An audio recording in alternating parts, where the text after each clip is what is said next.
городе Канаше есть человек, которого знает каждый. Она обладает удивительным голосом, необычайной харизмой и огромной душой. Здравствуйте! В эфире программа «Достояние». И, конечно же, мы, ее ведущие, Лада Матвеева и Карина Григорьева. Сегодня мы в гостях у директора детской музыкальной школы имени Максима Михайлова Лианы Анатольевны Андреевой. Здравствуйте, Лиана Анатольевна. Мы очень рады вас видеть. Нашу беседу мне хотелось бы начать с вопроса. Музыка определила вашу жизнь? Здравствуйте, Лада. Ну, конечно же, музыка определила мою жизнь. Меня привели в музыкальную школу мои родители, а уж осталась здесь я сама. Работаю до сих пор. Кто был вашим первым преподавателем в музыкальной школе, которую вы посещали в детстве? Моими первыми преподавателями в музыкальной школе были по классу фортепиано Радина Наталья Нумановна. По музыкальной литературе директор школы Герасимов Александр Герасимович. И я навсегда запомнила его слова, когда он нам говорил: «Вышли мы все из народа, как нам вернуться в него?» А еще он говорил, что культуру нужно не прививать, а насаждать. И вот по таким девизам примерно живет весь наш коллектив. Как и где начиналась ваша профессиональная деятельность? После окончания педагогического института, музыкально-педагогического факультета, я пошла работать в первую школу в городе Канаше.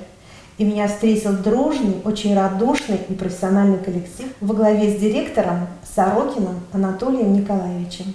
Вами создано немало творческих коллективов. Расскажите нам о них. В нашу музыкальную школу я пришла работать в 1989 году и работала концертмейстером, а потом преподавателем по классу хора. В 2001 году в школе было создано хоровое отделение. Вот на базе этого хорового отделения были созданы творческие коллективы. Это хор «Солнышко», ансамбль младших классов «Веселые нотки», ансамбль «Арт-лицей», ансамбль «Ровесники», а еще у нас был хор мальчиков. Вы лауреат многих конкурсов. Расскажите нам о них. Да, конечно, в копилке наших побед очень много разных конкурсов. Но самые значимые, наверное, я бы отметила конкурс. Это «Одаренные дети Чувашии». На протяжении уже нескольких лет наш хор становился лауреатом этого конкурса первой степени. Также наши солисты, ребята, они тоже становились лауреатами и первой, и второй, и третьей степени. Этот конкурс, он один из самых важных в нашей республике. Но помимо республиканских конкурсов, конечно, есть всероссийские, международные конкурсы. Всероссийский конкурс я могу отметить. Это конкурс «Серебряные голоса», город Иваново. Это конкурсы «Симбирская весна», город Ульяновск.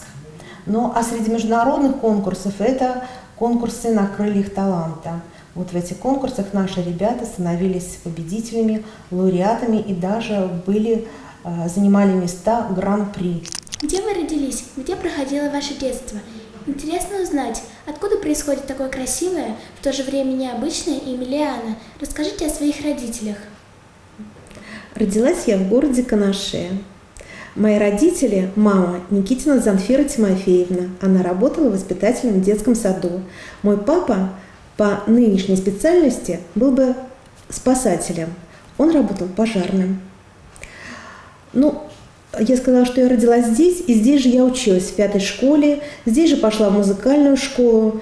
А по поводу имени, я думаю, что это имя было популярным в конце 60-х, начало 70-х годов, потому что в нашей музыкальной школе работают преподаватели, мои ровесники, тоже с необычными именами. Это Элина, Лада, Лолита, Эльза. А в моем классе обучалось даже 3 Лианы. Лиана Ильина, Лиана Удалова и я, Лиана Никитина. Вы обучались в педагогическом институте, затем в дирижерско-хоровом отделении. Выбор профессии был сделан в детстве или решение пришло чуть позже? Что касается выбора моей профессии, я могу сказать, что, конечно же, как я и любой школьник, выбирала, что мне по душе. Но я точно знала, что я буду учителем. Во-первых, наверное, потому что всегда меня окружали очень хорошие, очень мудрые учителя. Вот даже Ньютон говорил, что я вижу далеко, потому что стою на плечи гигантов. Вот примерно на таких плечах стояла и я. В школе, я обучалась в музыкальной школе, моим учителем по специальности по фортепиано была Радина Наталья Нумановна. Она очень дала мне многое, и до сих пор она мой наставник, мой учитель, и я горжусь этим, что я ее ученица. В институте тоже мне повезло с учителями. Мой куратор Дмитриева Юлия Александровна, она профессор. До сих пор мы с ней очень тесно общаемся. Я обращаюсь к ней по вопросам профессиональным и чувствую вот эту поддержку своих учителей. И очень рада, что они рядом со мной, что они мне помогают. Мы знаем, что вы регулярно выезжаете за пределы города и республики. Где вам с вашими коллективами удалось побывать? Кариночка, география наших путешествий, конечно, она очень большая. Первая наша поездка, это была в город Иваново Ярославской области, где мы впервые приняли участие в всероссийском конкурсе «Звонкие голоса» и заняли там призовые места. Это занял призовое место и хор, и наша солистка Грызунова Лена. Это были первые победы, которые мы привезли со всероссийского конкурса. А дальше больше. Нас приглашали выступать и в город Казань, и в Ульяновске мы выступали на прекрасных фестивалях, на прекрасных конкурсах. Мы были и в городе Мышкино Ярославской области на международном фестивале «Мышкинская сказка». Побывали мы и в Карелии, в городе Петрозаводске, Медвежьегорске и Кондопоге. Были в Нижнем Новгороде, были в Сызрани, то есть действительно география большая. Конечно, очень запоминающееся наше путешествие, это было в Болгарию, в Республику Болгария. И там ребята тоже выступали у нас и в городе Варна, и в Софии, то есть очень несколько площадок, на которых дети имели возможность выступать. И, конечно же, это город Москва. Город Щелково Московской области. Также наш хор был удостоен чести выступать в посольстве Болгарии в городе Москва. И там нужно было представить очень серьезную программу. Было, конечно, это очень ответственно. Любое мероприятие, любая поездка концертная, это, конечно, не только путешественно, это и очень ответственно, потому что нужно выступить достойно. Когда мы выступаем на таких концертных площадках, мы говорим о своем городе, мы говорим о своей республике. И это накладывает определенную ответственность и серьезность наших выступлений. И я помню, когда мы впервые выступали в городе Щелково, нам было разрешено выступить в Звездном городке. Звездный городок – это город подготовки космонавтов.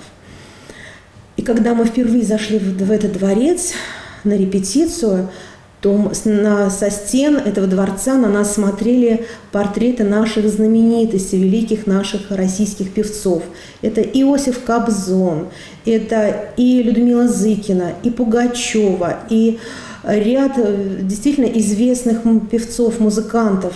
И стоять в одном ряду на этой сцене, где выступали такие звездные артисты, конечно, это было очень страшно.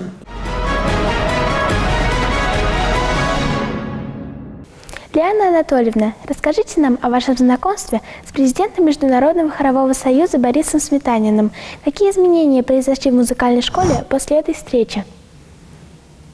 Да, Кариночка, мое знакомство было в 2007 году, осенью, когда проводились курсы повышения квалификации. Борис Иванович вместе с делегацией приехали в город Чебоксары. И все это мероприятие шло 3 дня. И вот на 3-й день, когда я прослушала все эти курсы, я не была близко знакома. И вечером, когда я уже приехала домой, мне звонит моя подруга и говорит, тоже мой коллега по работе, она говорит, что встреть, пожалуйста, меня на вокзале. Я пришла ее встречать на вокзал и выяснила, что она случайно села в поезд вместе с этой делегацией, где и был Борис Иванович. Борис Иванович вышел на перрон, мы с ним познакомились, он был очень доброжелательный, легок в общении, но я не знаю, что случилось, почему я это сделала, но я с собой на перрон, я захватила видеокассету нашего хора «Солнышко», и подарила ее Борису Ивановичу. И буквально через некоторое время, я даже не надеялась, что он прослушает ее, найдется у него время на нас, но, видимо, он прослушал. И через некоторое время, буквально, наверное, на следующей неделе, он звонит и приглашает меня и наш коллектив «Хор Солнышко» в Москву на концерт. Вот так состоялось наше первое знакомство. А дальше, конечно, больше. Поскольку Международный хоровой союз, он охватывает не только Россию, но и выходит за ее пределы. Под эгидой Международного хорового союза проводится множество фестивалей, конкурсов. И вот на эти фестивали и конкурсы мы периодически получали приглашения. И, конечно, участие в каждом конкурсе – это ответственно, и в то же время это дает ребятам вырасти профессионально. Ребята, во-первых, готовятся более ответственно к выступлению. Во-вторых, они видят выступления своих сверстников на хорошем, высоком уровне и поднимают тем самым свой исполнительский уровень. И, конечно, у нас из результаты в хоре получились намного большие. То, чего мы достигли, это благодаря продвижению в рамках хорового международного союза.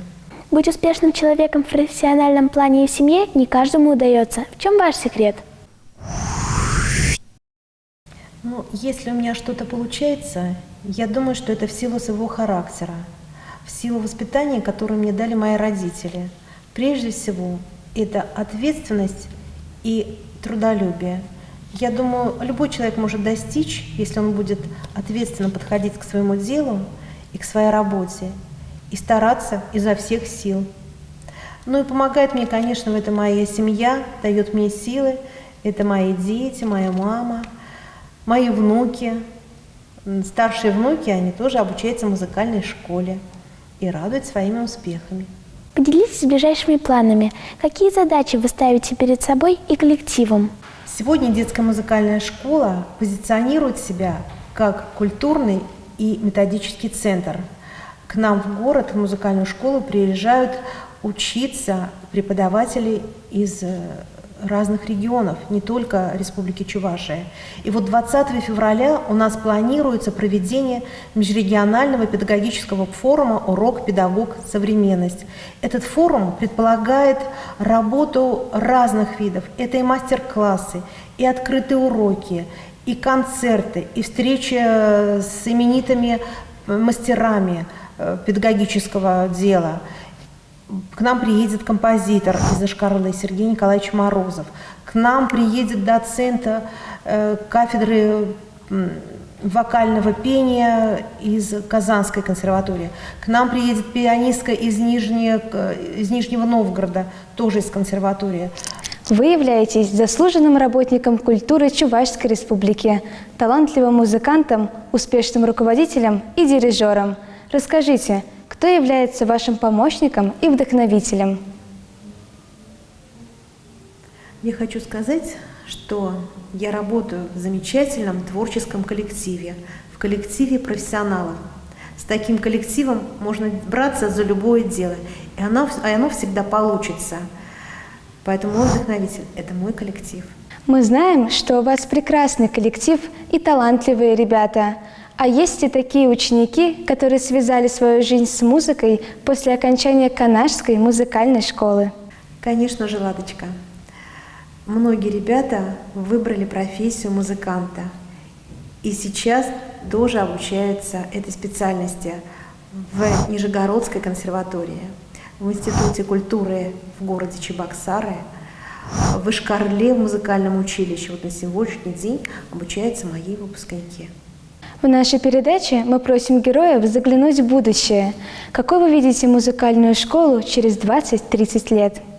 Я думаю, что наша детская музыкальная школа имени Максима Дормидонтовича Михайлова и через 10, и через 20 и более лет будет жить счастливой жизнью. Очень хочется в это верить, и что наши выпускники нашей музыкальной школы будут также прославлять наш город, нашу республику и славить нашу Россию. Лиана Анатольевна, благодарим вас за беседу. Мы горды тем, что в нашем городе живут такие талантливые, такие яркие и жизнерадостные люди, как вы. Спасибо вам, девочки. Вы тоже очень талантливые, очень трудолюбивые и прекрасные жители нашего города. Лиана Анатольевна – светлый, добрый человек, живущий с музыкой в сердце. Она воспитала 1000 детей. Каждому из них подарила частичку своей души. Но мы продолжим вас знакомить с именитыми людьми нашего города. Смотрите программу «Достояние». Будьте с нами. До новых встреч!